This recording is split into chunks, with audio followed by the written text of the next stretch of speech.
प्रिय छात्रों नमस्कार। एनसीईआरटी गणित कक्षा 10वीं में आपका स्वागत है।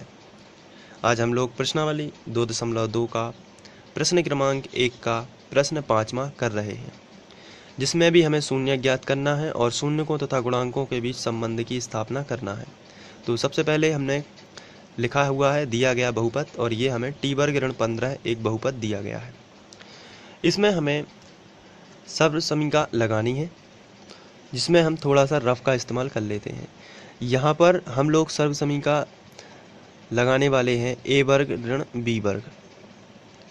इसकी सर्वसमीका होती है ए प्लस बी और ए माइनस बी यहाँ पर। लेकिन यहाँ पर टी का वर्ग तो है, लेकिन 15 का वर्ग नहीं है। तो इसके लिए आपको क्या करना पड़ेगा कि रूट 15 का वर्ग आप कर सकते हैं, क्योंकि अगर आप रूट 15 गुणित रूट 15 करेंगे, यानी करणी 15 गुणित करणी 15 करेंगे, तो 15 बाहर आ जाएगा।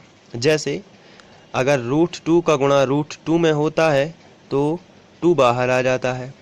अगर रूट 3 का गुणा रूट 3 में होता है तो 3 बाहर आ जाता है। इसी तरीके से रूट 5 का गुणा रूट 5 में होता है तो 5 बाहर आ जाता है। इसलिए हम 15 को रूट 15 का वर्ग लिख सकते हैं और इसके बाद हम इस सर्वसमीका में उसको बदल सकते हैं। आइए करते हैं कैसे। सबसे पहले हम टी वर्ग को ज्यों का त्यों लिखेंगे और 15 को लिख देंगे रूट 15 का वर्ग। तो ये असल में 15 ही लिखे हुए हैं, लेकिन वर्ग के फॉर्म में लिखे हुए हैं। इसके बाद ये सर्वसमीका बन जाती है ए वर्ग माइनस रूट 15 का वर्ग।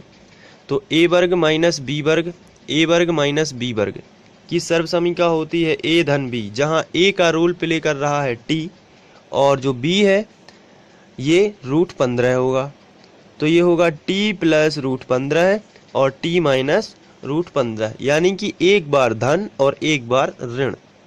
तो टी माइनस रूट 15 और टी प्लस रूट 15, इस तरीके से हम लिख सकते हैं। ये प्लस माइनस को आगे पीछे कहीं भी आप लिख सकते हैं, उसमें कोई टेंशन नहीं है। अब इसके बाद हमें ये गुणनखंड मिल चुके हैं। अब हमें शून्य ज्ञात करना है। तो शून्य के लिए गुणनखंड के बराबर आपको 0 लेना है। यहाँ पर टी माइनस रूट 15 बराबर 0 या टी प्लस रूट 15 बराबर 0। यहाँ पर जो माइनस रूट जो है माइनस रूट 15 है, इसका पक्षांतर इस तरफ हो जाएगा। तो टी बराबर हमें मिलेगा रूट 15, ये 0 हट के इस तरफ आ जाएगा। इसी तरीके से प्लस का है तो माइनस का हो जाएगा। तो टी बराबर हमें मिलेगा माइनस रूट 15। इस तरीके से हमें ये शून्यक मिल चुके हैं। तो हम लिखेंगे अतः शून्यक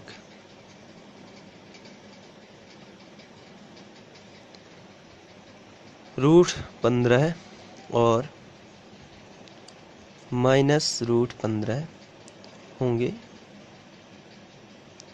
अब हम इसकी जांच कर लेते हैं। तो हम साइड हेडिंग डालेंगे जांच,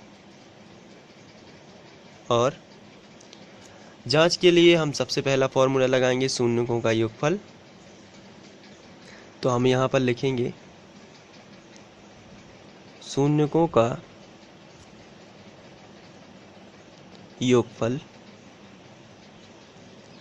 शून्यकों का योगफल होता है माइनस एक्स का गुणांक बटे एक्स वर्ग का गुणांक, लेकिन ये टी वाला क्वेश्चन है इसलिए हम लिखेंगे माइनस टी का गुणांक बटे टी वर्ग का गुणांक, इस तरीके से। अब शून्यकों का योगफल जो है ये शून्यक है, इनका योगफल होगा रूट 15 प्लस और माइनस रूट 15। ये हम ज्यों का त्यों लिखेंगे माइनस टी का गुणांक बटे टी वर्ग का गुणांक।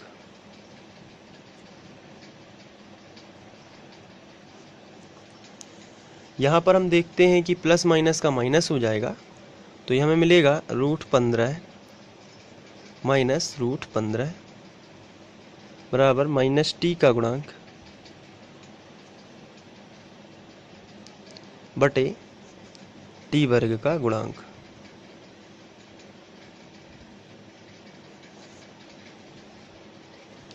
यहाँ से ये कैंसिल हो जाएंगे, प्लस के √15 और माइनस के √15 दोनों कैंसिल हो जाते हैं, तो यहाँ पर मिलेगा हमें 0, और 0 के बटे में कुछ नहीं तो 1 लिखा जा सकता है, बराबर माइनस टी का गुणांक बटे टी वर्ग का गुणांक।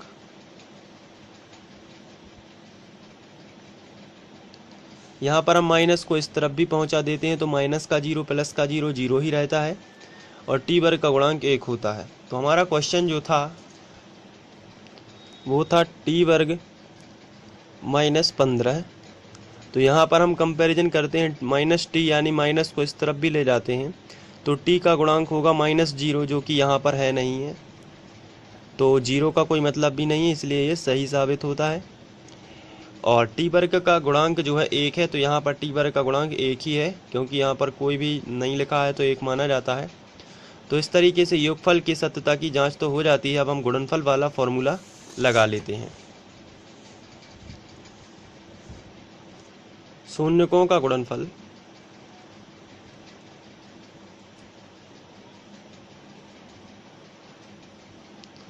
फॉर्मूला होता है अचर राशि बटे x वर्ग का गुणांक, लेकिन यहाँ पर टी वर्ग का गुणांक होगा, टी वर्ग का गुणांक। शून्यकों का गुणनफल, हमारे शून्यक थे √15 गुणित माइनस √15, तो इनका गुणा हो जाएगा, बटे में इसके कुछ नहीं तो 1 लिखा जा सकता है, बराबर अचर राशि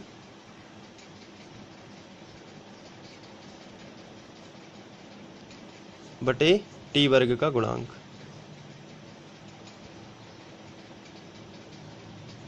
यहाँ पर रूट का गुणा होगा तो रूट हट जाएगी और 15 वापस आ जाएंगे, लेकिन माइनस के, क्योंकि पहले तो चिन्ह का गुणा होगा, प्लस माइनस का बनेगा माइनस। √15 का गुणा √15 में होगा तो 15 बाहर आ जाएगा, बटे में कुछ नहीं तो 1 लिखा जा सकता है, बराबर अचर राशि बटे टी वर्ग का गुणांक।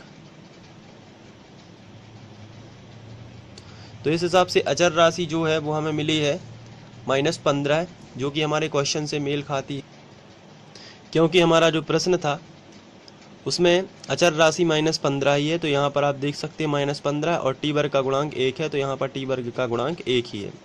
तो इस तरीके से सत्यता की जांच होती है, और हम लोग यहाँ पर 5वां क्वेश्चन भी सॉल्व कर लेते हैं। Thank you.